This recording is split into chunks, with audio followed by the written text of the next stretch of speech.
හරි දැන් බලමු කොහොමද අපි මේ very first hello world class එක create කරන්නේ කියලා. දැන් මම කරන්නේ මම මේ එතන යනවා මේ module 2 එකට ගිහිල්ලා මෙතන right click කරලා new java class මම මේ class එකට නමක් දෙනවා.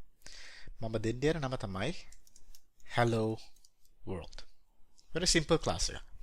දැන් බලන්න මෙතනදී මම මේ class එකේ නම ලියනකොට මේ H එකයි W එකයි අපි capital කරලා තියෙන්නේ. මේවට අපි කියන්නේ words නේ. දැන් hello කියන්නේ word එකක්. world කියන්නේ word එකක්.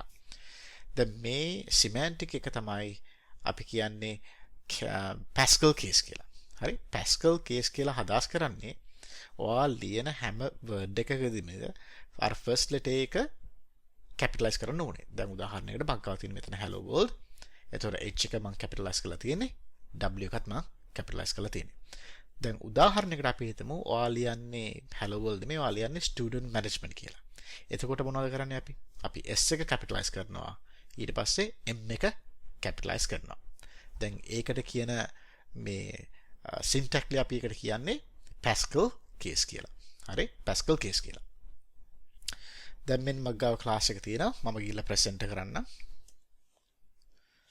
දැන් මේ බලන්න මෙතනට මට එනවා package academy.javapro.module2 හේතුව තමයි මෙතනින් මේක එන්නේ. දැන් ඔයාලට පේනවා ඇති මෙතන මම ඉන්නේ මොකේද? මම ඉන්නේ module 2 කියන package එකේ. හරිද? මම ඉන්නේ module 2 කියන package එකේ. දැන් module 2 කියන package එක තියෙන්නේ කොහෙද? academy කියන directory එකේ. ඒක ඇතුලේ තව directory එකක් තියෙනවා java pro කියලා. ඒ java pro කියන directory ඇතුලේ තමයි module 2 එක තියෙන්නේ. හරි? අපි modules වලින් අදහස් කරන්නේ අපේ පුළුවන් කෝඩ් එක හොඳට organize කරන්න. ඒක හැබැයි වෙනම කතාවක්. දැන් ඒක ගැන අපි හිතන්න ඕනේ නැහැ. දැන් අපි focus කරමු මේ classes ලියන්නේ කොහොමද කියන එක. හරි. දැන් බලන්න line number 3 එක. line number 3 එකේ class එක පටන් ගන්නවා public කියලා. public class hello world.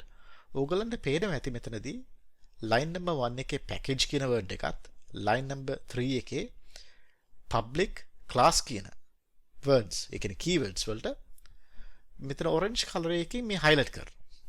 හේතුව තමයි මේ keywords Java වල default keywords. හරි ඒවා අපිට use කරන්න බෑ class name එකක් හරි මේ file එකක් create කරනකොට හරි variable එකක් create කරනකොට හරි අපිට ඕවා use කරන්න තහනම්. use කරන්නේ නැහැ. එතකොට අපි ඒ කියන්නේ මොකක් හරි software එකක් ලියනකොට මේවා use කරන්න නරකයි variables වලට හරි class name වලට හරි. හරි. දැන් මේ බලන්න public කියන keyword එක. හරි අපි ඒ ගැන focus කරමු. public කියන keyword එක. public කියලා අදහස් කරන්නේ මම මේ class එක ලිව්වන් පස්සේ දැන් උදාහරණ අපි හිතමු මේ hello world කියන මම මුළු class එකම ලිව්වන් පස්සේ මේ class එක visible මේ entire program එකටම. දැන් උදාහරණ අපි කියනනේ මේ public high school කියලා. දැන් මෙහි ඉන්න මම ඉන්නේ US වල මෙහි අපි කියනවා public high school කියලා. public high school කියලා අදහස් කරන්නේ ඕනම ළමෙක්ට publicly ඒගොල්ලන්ට enroll වෙන්න පුළුවන් high school එකට. ඒක government එකෙන් run කරන ඉස්කෝලයක්. ඒතර මෙතන public class කියලා කියන්නේ මේ functionality එක මේ hello world කියන class එකේ functionality එක අනිත් files වලට visible. හරි? ඒගොල්ලන්ට ඒක use කරන්න පුළුවන්. අන්න ඒක තමයි public කියලා අදහස් කරන්නේ. දෙවෙනි එක තමයි class කියන එකේ තේරුම. class එක කියන්නේ blueprint එකක්. දැන් ඕගොල්ලෝ හිතයි මොනවද මේ blueprint එක කියලා අදහස් කරන්නේ කියලා. දැන් පොඩ්ඩක් හිතලා බලන්න. අපි වාහනයක් ගමුකෝ. හරිද? වාහනයක් ගමුකෝ. වාහනේ හදන්න ඉස්සරින් කවුරු කෙනෙක් blueprint එක හදන්න ඕනේ. blueprint එක කියන්න ඕනේ හරි වාහනේට රෝද හතරක් තියෙනවා. මේකයි engine එක. ඔයා left signal එකේ බොත් එම left පැත්තට යනවා. right signal එකේ බොත් right පැත්තට යනවා. brake එකේ බොත් වාහනේ මේ stop වෙනවා. අන්නෝමම කියලා properties උයි variables උයි තියෙන්න පුළුවන්. behavior එකක් තියෙන්න පුළුවන්. ඒතර මේ class එකෙන් අපි අදහස් කරන්නේ මේ hello world කියන object එකක් අපිට ගිහිලා create කරන්න පුළුවන් පස්සට. අන්න ඒකයි එකකින් අදහස් වෙන්නේ.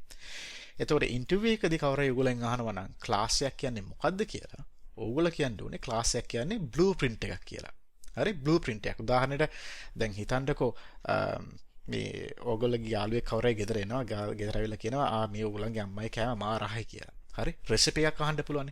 පුළුවන් නම් කියන්න අක්කට හරි අම්මට හරි ඔය රෙසිපි එක දෙන්න. එතකොට අපි ගිහිල්ලා හදාගන්නම් ගෙදර කියලා.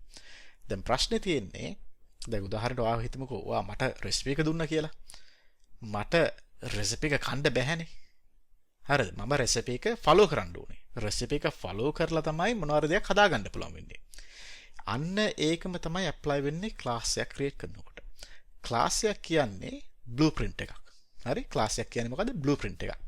ඔයා බ්ලූප්‍රින්ට් එකට ඉන්ස්ට්‍රක්ෂන්ස් එනවා මෙහෙමයි මම ඔබ්ජෙක්ට් එකක් ක්‍රියේට් කරොත් ඒ ඔබ්ජෙක්ට් එක බිහේව් වෙන්නේ මේ රූල්ස් වලට අනුව කියන එක. හරි? අන්න ඒකයි හොඳට මතක තියාගන්න ඕනේ. හරි. දෙවෙනි එක තමයි ක්ලාස් එක ක්‍රියේට් කරාන් පස්සේ ඒ ඔයාගේ ෆන්ක්ෂනැලිටි හැමදේම ලියන්න ඕනේ මොකේද? මේ කර්ලි බ්‍රේසස් වල ඇතුලේ. හරි? මෙන්න මෙතන ඇතුලේ. දැන් උදාහරණයකට මට ගිහිල්ලා බෑ අර Python හරි JavaScript වල හරි ඕන විදිහකට ලියාගන්න පුළුවන් නේ. ඒව හරියන්නේ නැහැ මෙතන. ලියන හැමදේම ලියන්න ඕනේ මේ public class කියලා මේ ලිව්වන් පස්සේ මෙතන hello world හරි මොකක් හරි class එකේ නම තියෙනවානේ. ඒ නමෙන් පස්සේ curly brackets open වුණාන් පස්සේ එතන තමයි ලියන්න ඕනේ. හරි? දැන් මම මෙතන තියෙනවා public class hello world. දැන් අපිට line number 4 එකේදී ලියන්න පුළුවන් ඕන දෙයක්. දැන් මම මෙතන කරන්න යන්නේ main method එක add කරන එක.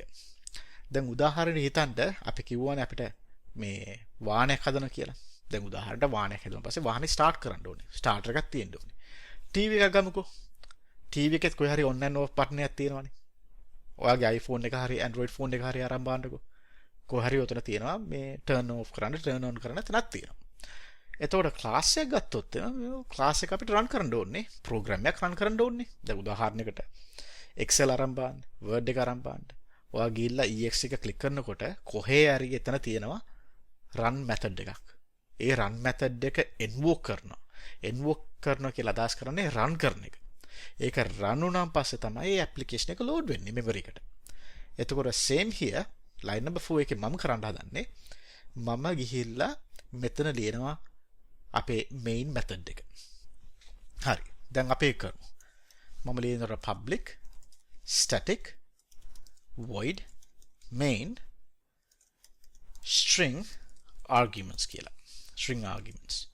දැන් ඔයා බලයි මෙතන හරි මේ public static void main string arguments මේක උගක් මතක තියාගන්න ඕනේ. ඔව් ඒක ඇත්ත මතක තියාගන්න වෙනවා. ඒක හැටි ඒක. හරි. හැබැයි මම මෙතන මේ වැඩිය public static void main කියන method එකට deep dive කරන්න යන්නේ නැහැ. හේතුව තමයි අපි ගාව වෙනම lessons තියෙනවා ඒකට විතරක්. හරි. ඒ subject එක විතරක් පැය කමාර දෙකක් අපිට study කරන්න පුළුවන්. දැන් අපි මේ කරන්නේ hello world කියන ලියන එකනේ. හරි. ඒක නිසා අපි ඒ ගැන විතරක් උනන්දු වෙමු. දැන් පොඩ්ඩක් බලන්න line number 4 එකේදී ඔයාට පෙනෙයි මෙතන මේ green icon එකක් happy වුණානේ. line number 3යි line number 4යි green icon එකක් happy වුණා.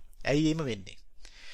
හේතුව තමයි ඔයා public static void main කියලා type කරනකොට Java compiler එකෙන් automatically දන්නවා ඔයා මේ program එක run කරන්න හදන්නේ. හරි? ඒ කියන්නේ මේ method signature. අපි මේකට කියන්නේ method signature කියලා. ඒක වෙනස් කරන්න බෑ. උදාහරණයකට බලන්න මම මෙතන m එක මේ lower case m එක upper case m කරොත් එහෙම මොකද වෙන්නේ? මේ green buttons දෙක යනවා. මට දැන් මේ program එක run කරන්න බෑ. හේතුව තමයි මේ method එක මේ කියන්නේ මේ method එකේ method signature එක වෙනස්. ඒක මේක නෙමෙයි. පේනව නේද? capital M එකයි lower case m එකයි වෙනසක් තියෙනවා. හරි? capital M එකයි lower case m එකයි වෙනසක් තියෙනවා. එතකොට ඔයා type කරනකොට හරියට type කරන්න ඕනේ public static void main string arguments. හරි? string arguments. හරි. දැන් පොඩ්ඩක් කයිමත් revisit කරමු rules සම්බන්ධව. class එක create කරනකොට අනිවාර්යයෙන්ම අපි දන්නවා අපි use කරන්න ඕනේ Pascal case කියලා. ඒක තමයි rule number 1 එක. rule number 2 එක ලියන හැම කෝඩ් එකක්ම class එකක් ඇතුළේ ලියන්න ඕනේ. ඒක තමයි rule number 2 එක. දැන් ඔයාලට මම rule number 3 එක පෙන්නනවා. rule number 3 එක තමයි class එකේ නම file එකේ නමත් එක්ක match වෙන්න ඕනේ. දැන් පොඩ්ඩක් උදාහරණයකට බලන්න line number 3 එකේ තියෙනනේ hello world කියලා. දැන් ඔයාලට පෙනෙයි උඩ මෙතන file එකේ නම මොකද්ද? hello world.java. ඒ කියන්නේ මේ class එකේ නම උදාහරණ මේ class එකේ නම student නම් හරි මේ class එකේ නම student නම් file එකේ නම student වෙන්න ඕනේ. දැන් ඔයාලට පෙනෙයි මෙතන හරිද? Java complain කරනවානේ. පේනවනේ? class student is public. should be declared in a file name student.java. දැක්ක නේද? ඒ කියන්නේ file එකේ නමයි class එකේ නමයි match වෙන්න ඕනේ. Rule number 1 Pascal case use කරන්න class එකේ නම create කරනකොට. Rule number 2 අනිවාර්යයෙන්ම file name එක match වෙන්න ඕනේ class name එකත් එක්ක. හරි? දැන් මම මේක ගිහලා fix කරන්නම්. Student වෙනුවට අපි දාන්නේ මොනවද? Hello world. හරි? Hello world. හරි. දැන් line number 5 එකේ මට පුළුවන් මෙතන ගිහිල්ලා print out එකක් දාන්න. දැන් ඕගොල්ලෝ JavaScript ලින් එනවා නම් හරි? JavaScript ඉගෙනගෙන තියෙනවා නම් මතක ඇති console.log කියන එකනේ.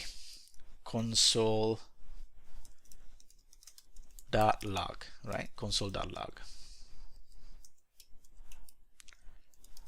හරි console.log method එක.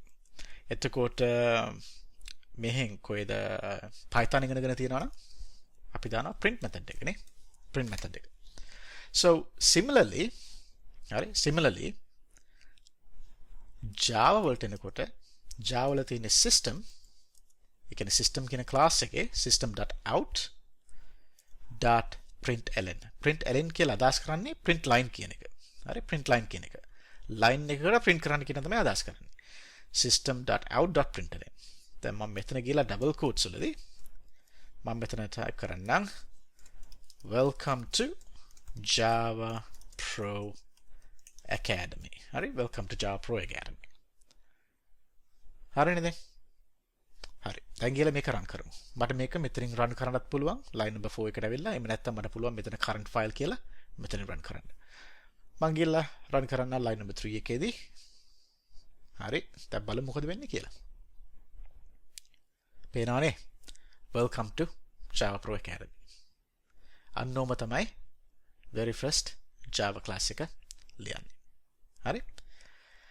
එහෙනම් see you in the next lecture. All right? Bye.